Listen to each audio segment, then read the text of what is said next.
Hello everyone आजको Excel tutorial क्लासमा हामी भ्यालुको फंक्सनको बारेमा डिस्कस गर्न गइरहेका छौं।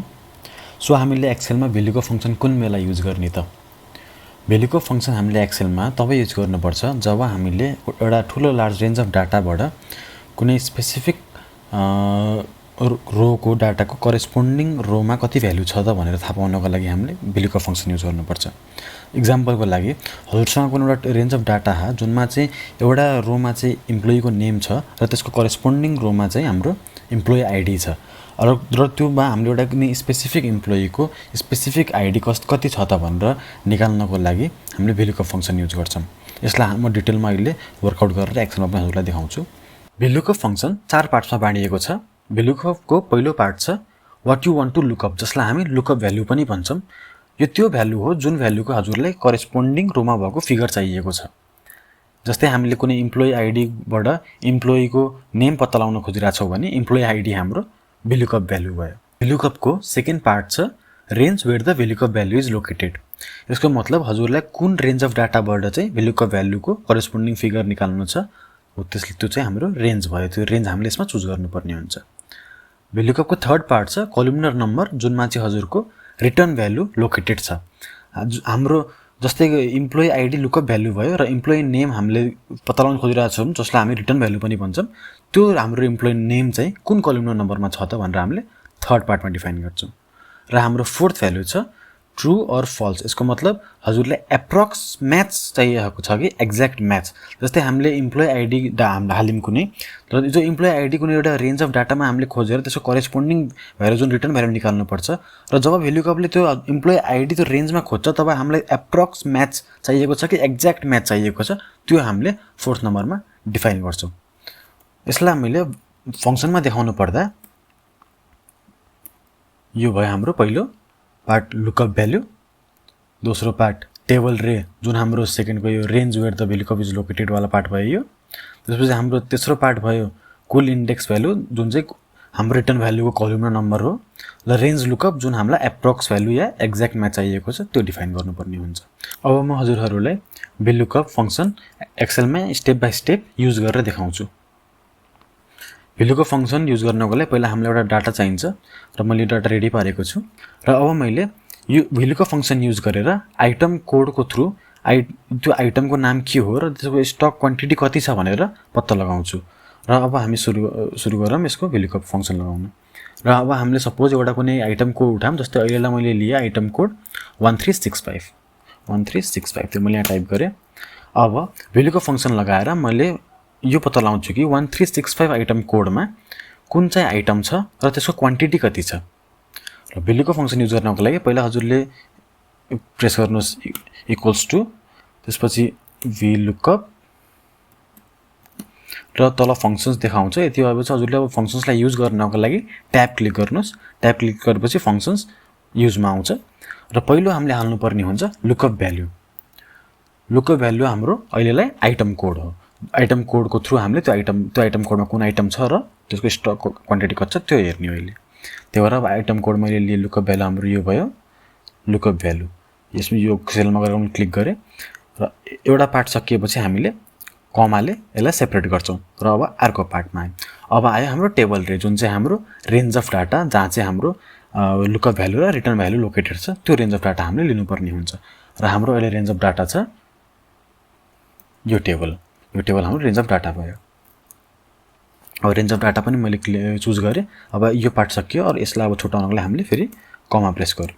अब आयो कुल इन्डेक्स नम्बर। अब यसमा हामीले यो स्पेसिफाई गर्नुपर्ने हुन्छ कि हाम्रो रिटर्न भ्यालु जुन चाहिँ हामीले अहिले हाम्रो आइटम हो त्यो चाहिँ कुन कलममा छ त। र अहिले हामीले यो बनाएको डाटामा हाम्रो रिटर्न भ्यालु हामीले अहिले खोजिरहेको छौं आइटम कोडको थ्रु आइटम। लुकअप भ्यालु हाम्रो आइटम कोड हो र हाम्रो रिटर्न भ्यालु आइटम हो। र आइटम हाम्रो सी कलममा छ। सी कलम हाम्रो थर्डमा पर्छ। एबाट हामीले रेन्ज चुज गरेको छौं 1 2 3। त्यही भएर हाम्रो कुल इन्डेक्स नम्बर अथवा रिटर्न भ्यालु कोलुमनर नम्बर भयो 3। अब थर्ड पार्ट पछि हामीले कमा गरेर थर्ड पार्टलाई सेपरेट गर्छौं र फोर्थ पार्टमा अब एक्ज्याक्टमा चाहिएको छ हामीलाई वा एप्रोक्स म्याच चाहिएको छ त्यो डिफाइन गर्नुपर्ने हुन्छ र हाम्रो एप्रोक्स अथवा ट्रु चाहिँ हाम्रो 1 ले डिफाइन गर्छ र एक्ज्याक्ट म्याच अथवा फल्स चाहिँ हाम्रो 0 ले डिफाइन गर्छ र अहिलेको लागि मैले एक्ज्याक्ट म्याच युज गर्छु र त्यही भएर 0 लेखेर अब हामीले ब्र्याकेट बन्द गरेपछि इन्टर गरेर यो फर्मुला सकिन्छ र हामीले रिटर्न भ्यालु पाउँछौँ यहाँ 1365 कोडको लागि ट्र्याक र हामीले यो टेबलमा पनि चेक गर्यौँ भने हाम्रो 1365 मा ट्र्याक आइटम छ र यस्तै गरी अब हामीले आइटम पछि स्टक क्वान्टिटीको पनि यो फर्मुला युज गरेर पत्ता लगाउँछौँ र यो फर्मुला सेम प्रोसेसमा यो फर्मुला लगाउनको लागि हामीले इक्वल्स टु VLOOKUP ट्याब त्यसपछि हाम्रो लुकअप भ्यालु जुन सेम रहन्छ 1365 नै योलाई म चुज गरेँ यसलाई सेपरेट गर्न कमा त्यसपछि टेबल एरे हाम्रो जुन रेन्जमा चाहिँ डाटा छ त्यो मैले टेबल रेन्जलाई चुज गरेँ त्यसपछि कमा कुल इन्डेक्स नम्बर जुन चाहिँ हाम्रो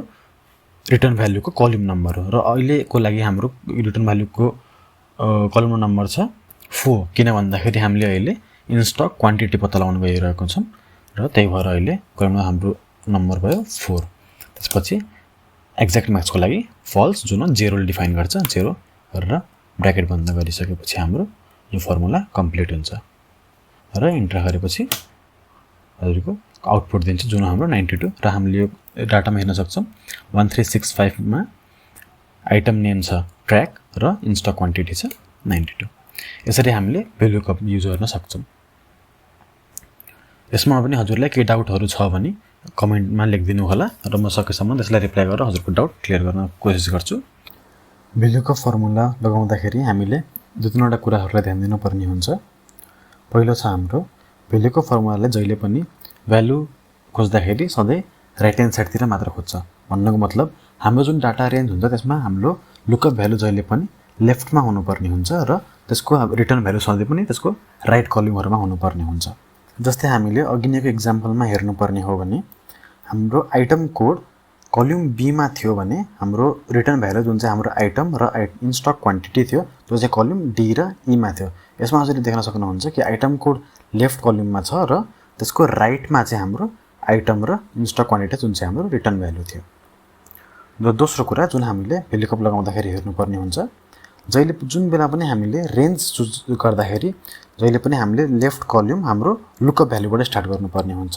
जस्तै अघिको फर्मुला अघिको एक्जाम्पलमा हेर्नु पर्दाखेरि हाम्रो लुकअप भ्यालु थियो आइटम कोड र हामीले रेन्ज चुज गर्दाखेरि जहिले पनि कलम बी लाई हामीले फर्स्टमा लिएर अनि त्यसपछि राइटतिर हामीले रेन्ज चुज गर्यौं हाम्रो left hand side left most साइडतिर चाहिँ हाम्रो लुकअप भ्यालु थियो तेस्रो पोइन्ट हामीले VLOOKUP मा लगाउँदाखेरि यदि कुनै हाम्रो डाटा डबल भएको छ भने जस्तै अघिको एक्जाम्पलमा नै जाँदा पर्दाखेरि जस्तै हामीले आइटम कोड लिएको थियौं 1365 जुन हाम्रो लुकअप भ्यालु थियो यदि हामीले मिस्टेकली 1365 आइटम कोड डबल लेखेको रहेछौं भने जहिले पनि VLOOKUP भ्यालुले हाम्रो जुन फर्स्टमा भेट्टाउँछ उले भन्नु मतलब जुन चाहिँ टपमा हाम्रो लुकअप भ्यालु हुन्छ त्यसको नै उसले रिटर्न भ्यालु दिन्छ यदि हजुरले 1365 दुईचोटी लेख्नु भएको छ भने 1365 जुन चाहिँ माथिमा छ र त्यसको जुन चाहिँ रिटर्न भ्यालु छ त्यो चाहिँ रिटर्न भ्यालु VLOOKUP ले दिन्छ यो सबै कुरा ध्यानमा राखेर हजुरले VLOOKUP फंक्सन एक्सनमा युज गर्न सक्नुहुन्छ VLOOKUP को तर एउटा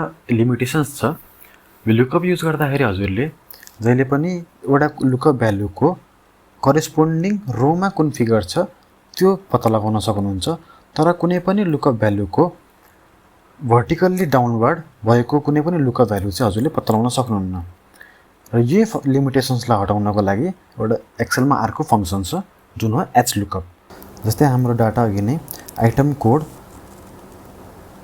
भर्टिकल्ली डाउनवर्ड लेखिएको थियो र त्यसको करेस्पोन्डिङ फिगर हाम्रो राइटमा आइटम र इन स्टक क्वान्टिटी थियो त्यस्तै गरी यदि यो फिगर होरिजोन्टल्ली छ र यसको भ्यालु डाउनवर्ड तल भर्टिकल्ली छ भने यसलाई कसरी युज गर्ने डाटामा देखाउनु पर्दा हजुरले जस्तै डाटा यदि यो फर्ममा छ भने हाम्रो यसमा आइटम कोड होरिजोन्टल्ली छ र यो आइटम कोडको करेस्पोन्डिङ भ्यालु भर्टिकल्ली डाउनवर्ड छ र यो केसमा हामीले VLOOKUP युज गर्न सक्दैनौं किनभने VLOOKUP ले जहिले पनि सेम रोको डाटा राइटमा गएर हेर्छ यसले कहिले पनि लुकअप भ्यालुको डाउनवर्ड आएर डाटा हेर्दैन र यो लिमिटेशन्सलाई हटाउनको लागि ह्लुकअप फंक्सन्सको प्रयोग गरिन्छ र सेम वेमा अघि जस्तै गरी ह्लुकअप लाई युज गर्नु पर्दाखेरि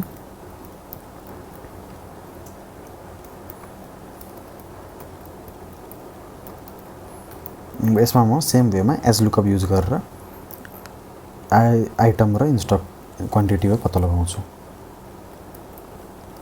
र यसमा पनि हामीले एउटा आइटम कोड लिम 1631 र भ्लुकअप र एज लुकअपको फर्मुला सेम छ, बस यसमा यति डिफ्रेन्स छ कि भ्लुकअपले राइटवर्ड डाटा हेर्छ भने एज लुकअपले डाउनवर्ड डाटा हेर्छ।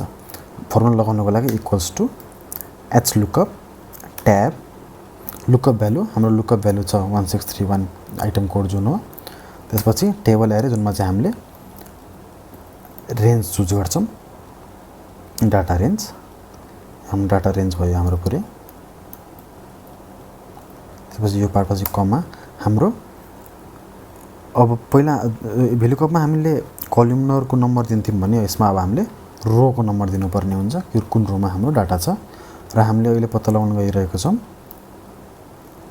Item name. So item name छ हाम्रो यो रेन्ज भयो 1 2 3 नम्बरमा। सो यहाँ हाम्रो हुन्छ 3 कमा र हामीले 0 एक्ज्याक्ट म्याचको लागि ब्र्याकेट क्लोज र हाम्रो 161 मा छ डेनिम जिन्स। यस्तै गरी इनस्टक क्वान्टिटी निकाल्नको लागि equals to H lookup tab lookup value हाम्रो 1631 जुन आइटम कोड हो कमा टेबल रे हाम्रो रेन्ज, टेबलको रेन्ज, त्यसपछि हाम्रो रो नम्बर जुनमा हाम्रो इनस्टक क्वान्टिटी यो छ हाम्रो 1 2 3 4 मा छ 4 कमा र एक्ज्याक्ट भ्यालुको लागि 0। र यसरी हामीले एज लुकअप युज गर्न सक्छौँ। हाम्रो भ्लुकअप र एज लुकअप फङ्सन सेम छ, बस यति डिफ्रेन्स छ कि भ्लुकअपले राइटवर्ड भ्यालु हेर्छ भने एज लुकअपले डाउनवर्ड भ्यालु हेर्छ। र यो थियो हाम्रो भ्लुकअप र एज लुकअप फङ्सन। आशा राख्दछु हजुरले यो भिडियो हेरेपछि भ्लुकअप र एज लुकअप फङ्सन एक्सेलमा सजिलोसित युज गर्न सक्नुहुन्छ। यदि हजुरलाई कुनै पनि डाउट छ भने कमेन्ट सेक्सनमा लेखिदिनु होला, म हजुरको क्वेरी क्लियर गर्ने कोसिस गर्छु। धन्यवाद।